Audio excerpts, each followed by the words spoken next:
welcome back to the Unfiltered Entrepreneur. I'm your host, Ashli Pollard, and if you're watching on YouTube, we have a new setup, which is really exciting. I call this my home library. It's a little corner of my house where I have all of my books all the way down, and I have this really cozy little seating area. The light is nicer. I think the background's nicer, and so I'm really excited to be recording from here. And I'm excited to dive in today because it's a topic that means a lot to me. If you can tell, I'm trying to shift some of the podcast away from being super educational and a little bit more seeing you as the person. The Unfiltered Entrepreneur doesn't necessarily have to educate you on how to make your business more successful. That's what the Doer's Library is for. This podcast is for you, the entrepreneur, the person who is growing this, who I know wants to be seen and understood and cared for. And I want to do that for you. I want to do that with you. I'm the type of person that I know sometimes can be seen as someone who will never bullshit and who will always tell it like it is. And a lot of times when people join our calls, they say, I need you to just be straightforward with me, because that is very much who I am. And I say that because somebody needs to be looking out for you, and I am very protective in that way.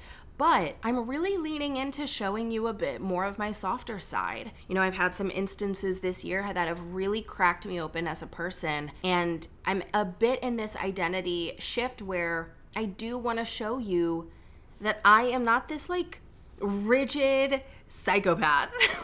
I know that I am direct, and I know that I have strong opinions, and I know that I am a protector who stands up for people. But I also am really loving where this podcast has been going. If you haven't listened to the past 3 episodes, it has felt very real and raw for me to share some truths. At the same time, it has felt the most me. I feel authentic, I feel aligned, and I feel like you get to see a more full picture of me, because my life is full of a lot of light and a lot of joy and a lot of silliness. I also have a lot of personal things that I endure and that I struggle with. And one of those things that I struggle with is what we're going to be talking about today. My goal today is that we get to the bottom of how we can stay focused when things are hard, when the world feels heavy, when business is challenging, because I understand that you can be in business at the beginning and be so lit up. You have a million ideas. The world is your oyster. You have nothing but opportunity. You know, you're seeing other people killing it and you say, I can do it too.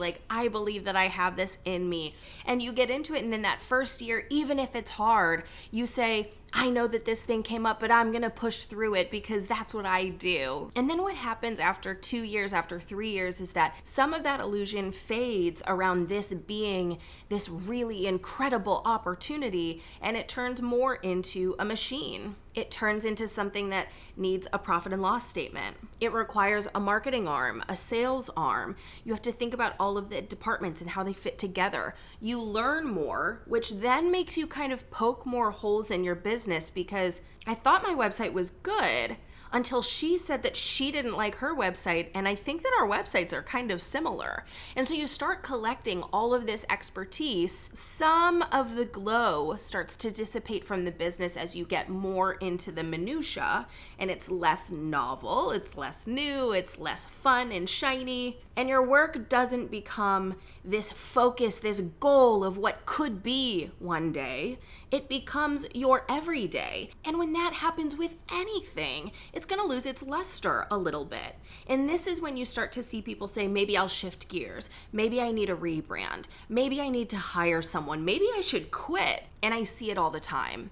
Now, rebrands can help with something like this, because you have someone looking back at you saying, you may feel like you're doing the same thing all the time, but let me tell you what I see.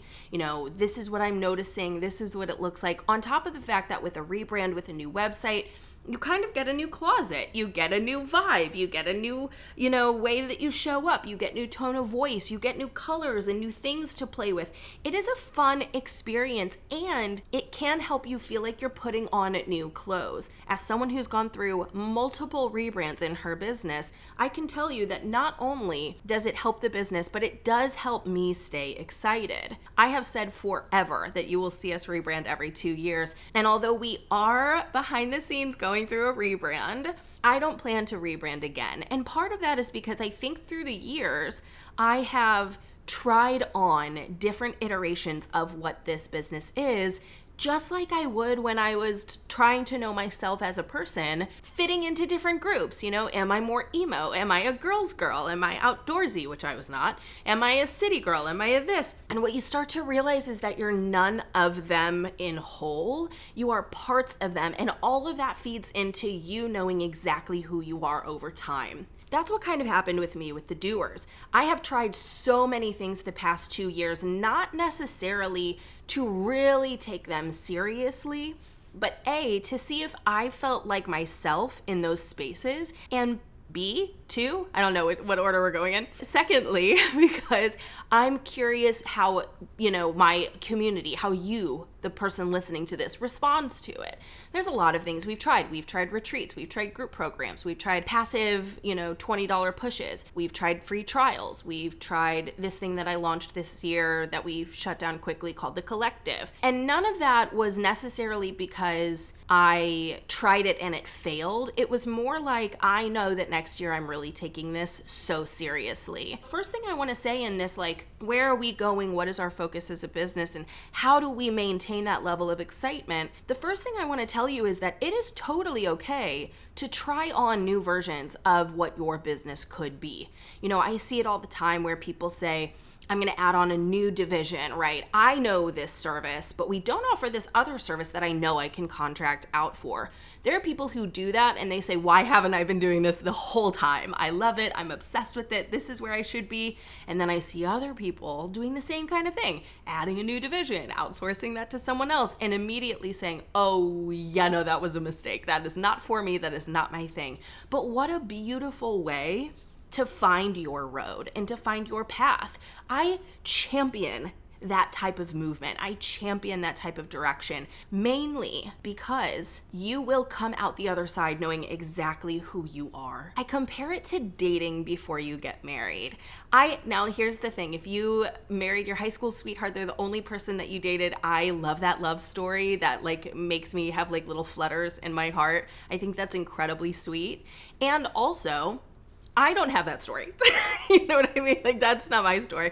And I like the way that I've gone about things where I've dated, multiple different types of people, types of lifestyles, types of interests. And what I've noticed is I know what I need in a partner. I know what I like in a partner. I know how I like to be as a partner. And I think that's very valuable. So for those of you who are lucky enough to start your business and say, I have found exactly what I want, and you don't sway from that, I want you to know that I'm happy for you. You don't have to feel shame about the fact that it worked for you that well. On the flip side, for many people, that simply won't be the case, and that's also okay. I think that sometimes there's a level of shame that I notice with people inside of the Doers Club. I hear them say things to me like, I feel like I should know by now, or I feel like I should have it figured out. I get that. I understand, because in your head, I've been doing this for a minute. I've been around for a while. I've tried different things, and some of them have not worked. At what point in time does all of this actually click together, and why isn't it now? Because things are hard, and I would just love it if my business could be the easy part. And that right there is one of the main reasons that I think that many people do start to build a bit of resentment for their businesses, because they think it should be working by now. And this is where we go back to last episode 3, where we talk about your journey and how it's going to be unique to you. So if you haven't listened to that episode, go back and listen to that one. If you do want to stay and continue through this episode, what we're going to be talking about is this idea of start with why. Now, Simon Sinek coined this phrase with his famous book by the same name, Start With Why, which is basically run your business with at least some semblance of a reason to it, bigger than revenue or anything like that. Now, here's the thing. We're in business for money, point blank. But a lot of us are also in business because of what we can do with that money, who we become when we're challenged in this way, or even because we like to be of service and helping people. There's a sense of community. There's a sense of collaboration.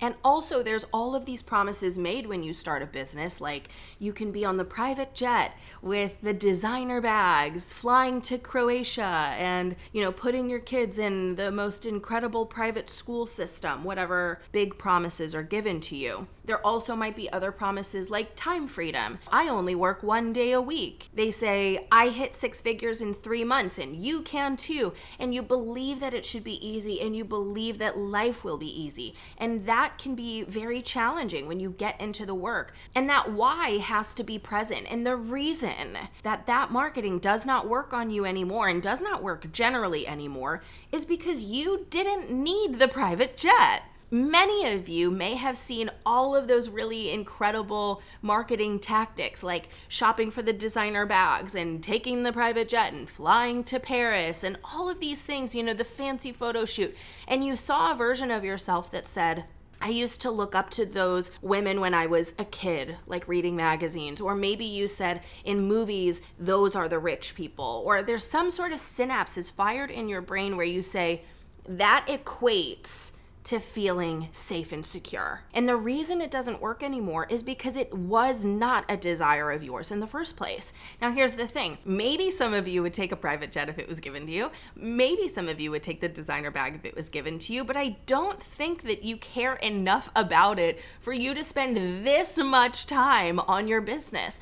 It didn't work because you don't actually desire that. And I know what you desire. You want to work enough that you're happy with the money that you're making and that it's better than you could likely get elsewhere, but you also are not chained to your desk. You don't want to be chained to your phone. You want to know that you put in time, that you got money out of this, and that you get time back in your life. Along the way, though, you are also feeling really good about yourself. You know that you're not scamming people. You know that you're showing up, doing your work with integrity. You know that you're likely helping someone. And the reason why I say that with conviction is because I have creeped on hundreds of you in the doers who have joined us. By the way, we're almost at 200 members at the time of recording this. When we get to 200, we'll do a giveaway. So please send the Access Pass or the library or the club tier to your friends. I would love, love, love to see us hit 200 by the end of the year.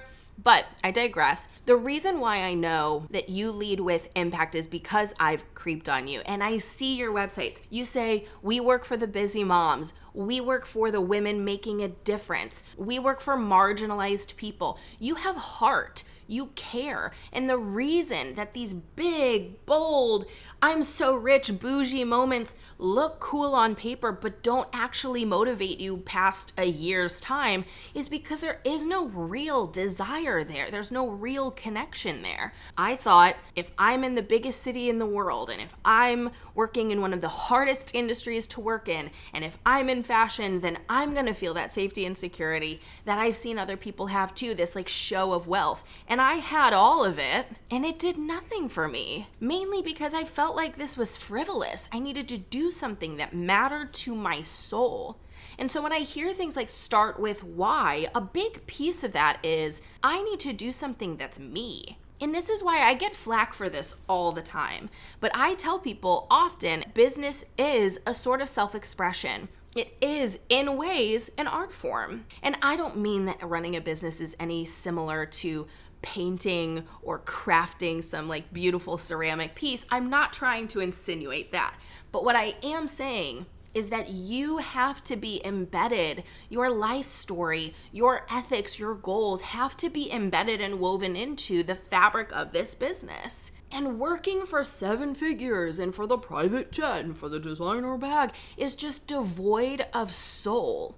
And so one of the things that I want us to come back to, one of my biggest points of this episode, is I want you to understand what drives you. What is the thing that you care about deeply? And together, this is something that I do privately on office hours or on calls with the Doers Club. But what I want you to think about is like, what is your thing? What is the thing that you feel like you really care about?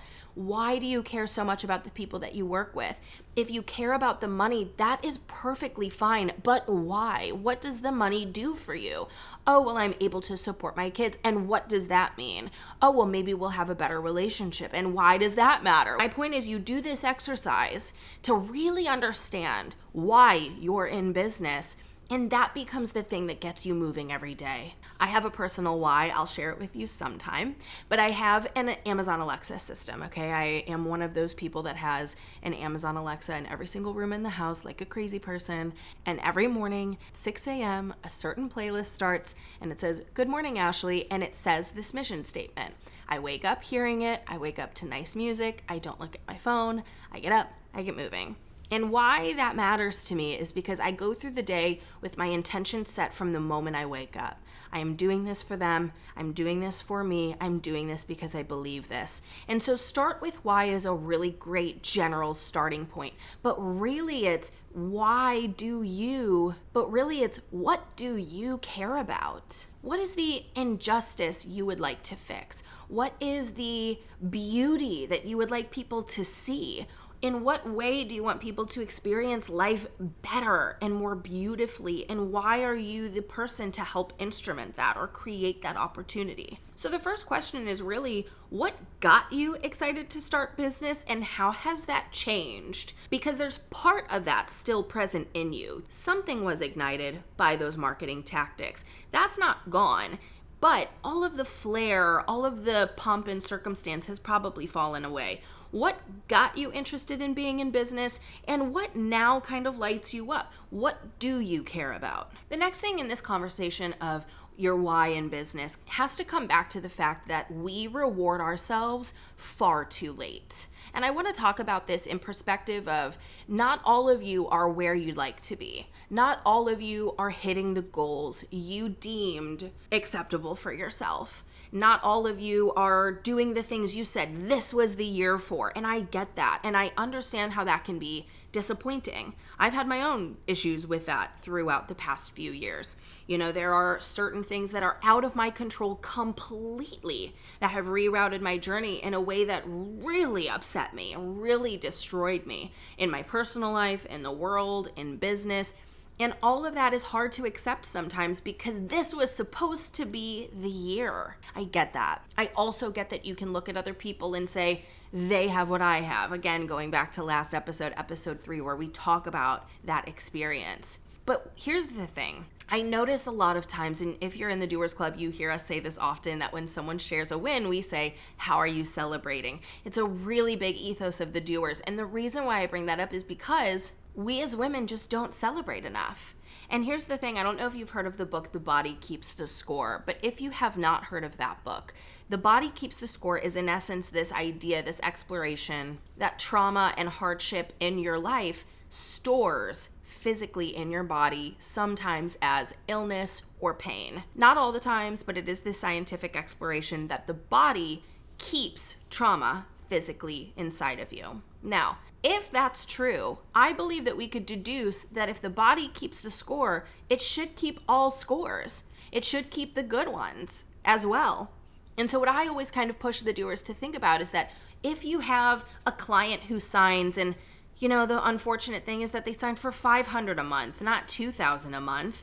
We celebrate that still. We don't punish ourselves for the fact that they're $1,500 less than you wanted them to be. We celebrate the fact that you signed them. And we have to do that in a way that we physically keep that in our bodies. So I always tell people, like, what's a way that you could celebrate this? And they say, oh, well, I'm going to dinner tonight, so that can be my celebration. No, it cannot. And let me tell you why. Now, I guess it could, but hear me out. When we talk about celebrating, I need it to be selfish.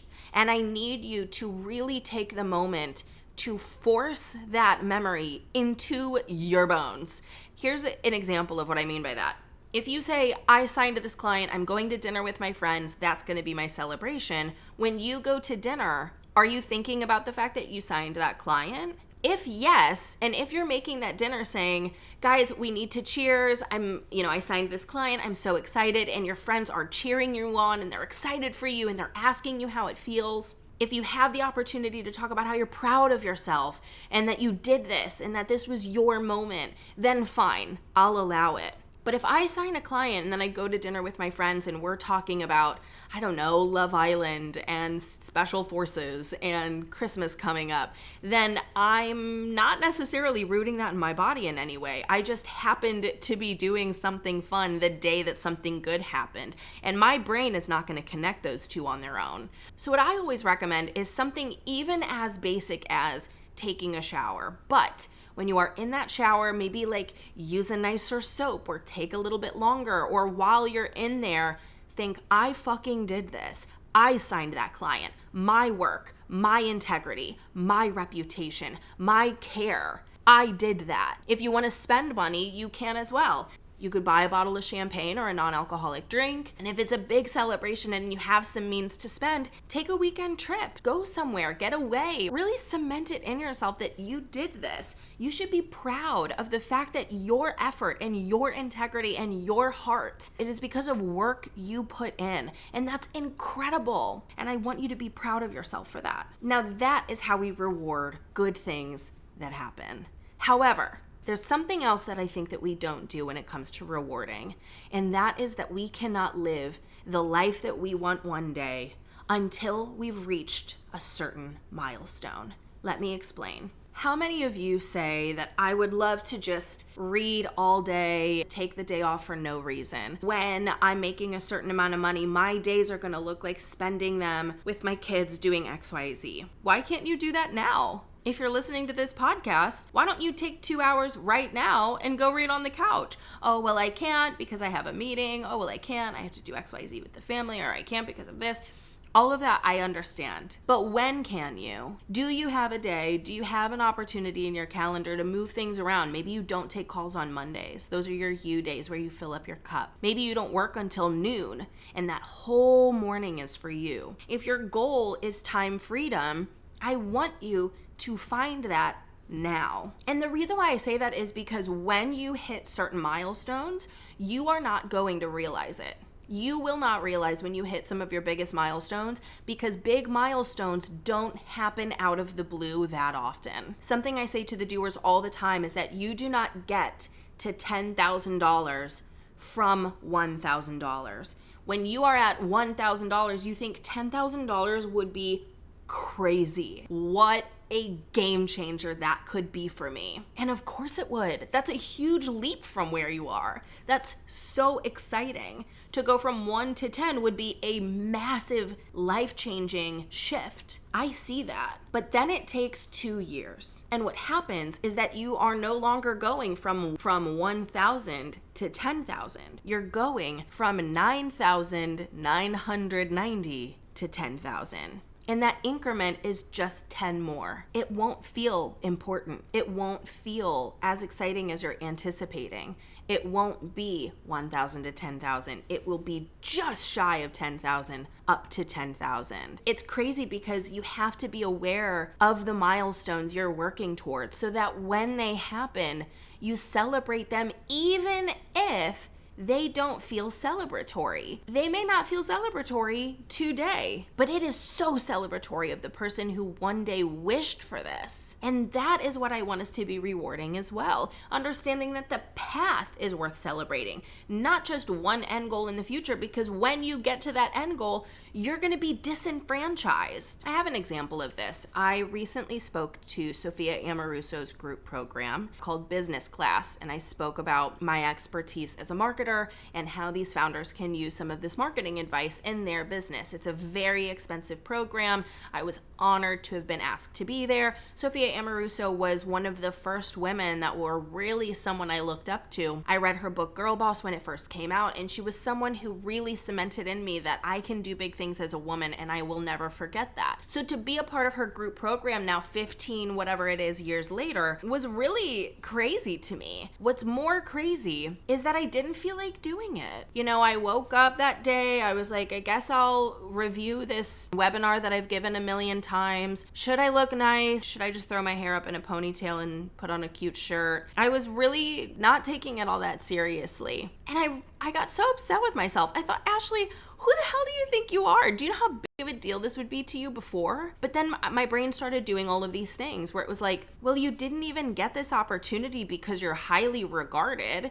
You got this opportunity because you know someone on Sophia's team, and she's the one responsible for booking the talent. And I realized that I was doing the thing that I tell all of you guys not to do. Yeah, I do know the person booking for Sophia's team because I've been networking my ass off for the past 3 years. And yeah, she did ask me, probably because we have a friendship, but she would not have asked me for that reason alone. She asked me because she trusts me, and she trusts me because I'm good at my job, and I'm good at my job because I have been devoting myself to this for years. So yes, Ashli, you get dressed up, you make yourself look nice, you get very prepared, you pour into this group the way that you would pour into your own. And I'm glad that I had that moment before the call started, because I did join the call thinking, this is really spectacular. This is very special. And I'm proud of that. And it's a perfect example of, you don't go from 1,000 to 10,000, you go from 9,999 to 10,000, and you barely cross that finish line. It was another Tuesday for me in my life. This thing that would have meant so much to me when I was younger.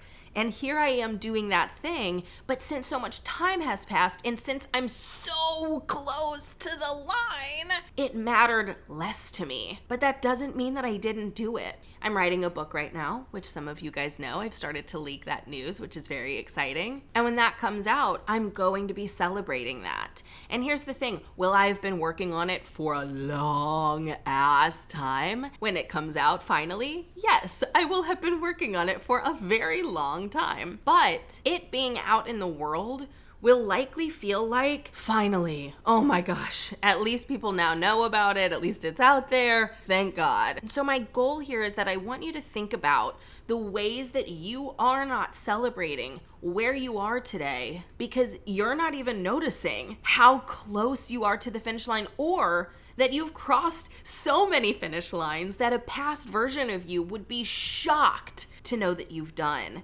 Be proud of yourself, not because you aren't where so-and-so is, and don't knock yourself because you're not where you thought you'd be. Be proud of yourself because there's a past version of you that is shocked that this is your life in a really cool way. The final thing that I really want to come back to with this start with why, how do we reimagine that phrase, is the idea that I think that we forget some of the ways that we actually are in service to far more than our clients. We are not just in our nuclear families. We are not just in our extended families. We are neighbors. We are in communities. We are in cities and states and countries.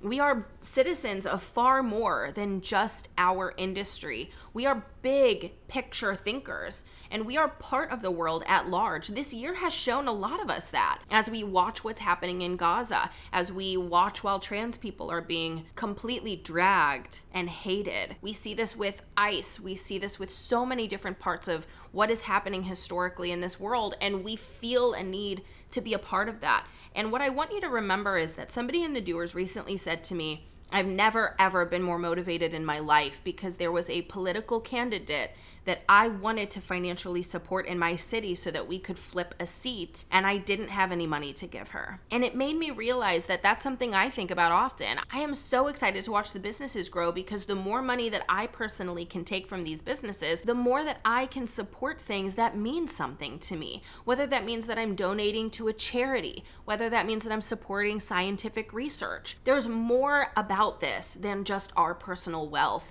And as somebody who does believe in community at large, not just on Instagram or TikTok or digital communities where we're not actually interfacing with these people face to face, there's something very important about local community. There's something very important about being somebody who says, I make enough money that my kids are good, or that I'm good, or that my family's good, or whoever you take care of, whether it's just you or other people, but also my business has leftover profit and I have some extra money where I can put money into this charity. I can put some I can put some money into this political campaign.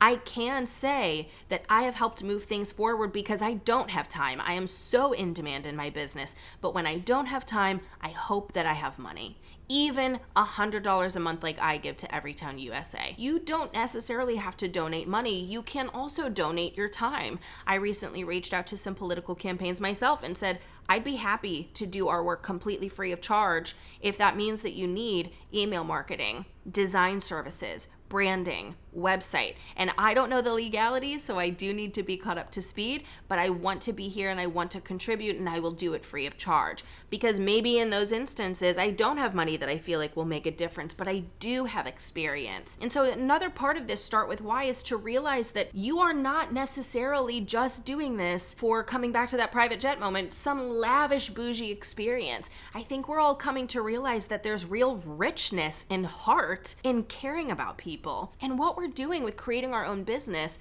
is actually creating this beautiful system that allows us to feel enriched and empowered in a global community and in a local community, because you are building something that's generating revenue, that has experience that you can lend, and also that shows you that you don't have to be some 7-figure business success in order to be very involved in a way that can change the world. I am not naive in thinking that there's a lot in the world that maybe needs changing. However, I'm also an optimist, and I do believe that we can change the world. And I do believe that it comes from people like us doing things in small ways and shifting narratives because of what we've built. And I hope that that makes you think about business a little bit different, because it's not necessarily that I want you to charge so much money so that you can take that money and go buy 6 Gucci bags. I respect the women who charge enough where they can pay their bills, they can have money in savings, their business can have profit, and then you have a little bit of money left over where you can do something of real exciting opportunity. There's real change that we can make in the world, and your business can offer you time and money where both of those things could be donated, but only when you are safe and secure first. And I loved hearing from that person in the Doers recently, the one I told you about, where she said, "You've always told me to raise my prices. I've always heard it, but it's always been hard for me to do. And it finally clicked when I couldn't give money to this political candidate." And I get that. And so all of this to say with this, like, what is the new version of Start With Why? I think it's a multitude of things. Why do you want the money that you want? And how can you make sure that your business is set up appropriately where, sure, you have revenue coming in, but a revenue is not salary? How do you make sure that your revenue covers your payments, your business payments, profit, and maybe a little bit left over as a buffer? That's one. The other thing with Start With Why is make sure that you are rewarding yourself along the way. Small wins are only small because you're just now passing that finish line, but they're not small to the person you were 5 years ago. Remember that. And then also coming back to the fact that you are probably lost in what you originally started, thinking like, I want to be paying myself $1 million a year. I want to be doing 10 million in revenue by like working 1 day a week. All of these like bold ass promises that obviously were fake, but we didn't realize at the time, or maybe some of you did and some of you didn't. Some of that was present in some way. There was something exciting to you about that. And what can you do to say, okay, maybe I don't need all of the other stuff, but I do like this piece. And how can you make sure that some of that stays with you? Because you are a human who can have some fun desires, you know, maybe it's shopping, maybe it's travel, whatever it is. So I hope this got you thinking. I hope this got you thinking a little bit differently about how you run your business, how you operate inside of your business. I hope you like the setup. I have a couple requests for you. One is please leave a review on Apple. I would love it so much. If you're listening on Spotify, please rate the show. If you're watching on YouTube, subscribe. But more than anything, recruit people in. We're so close to 200 members. They can join for free. They can join paid. If you aren't a member yet, please sign up. We'd love for you to be a part of the family. You go to jointhedoers.com. You'll see all these opportunities to join, whether that's through the library, which is our library of resources, where it's very easy to DIY your business. We have hundreds of templates for you. The club, where I'm on demand 24/7 in our Slack channel, or Access Pass, which is our free tier where you get some library downloads, but not the full library. And you do get to come to those monthly office hours. Thank you for being here. I will see you next week. It's a very interesting episode next week, so definitely subscribe. You don't want to miss that one, and I'll catch you next time.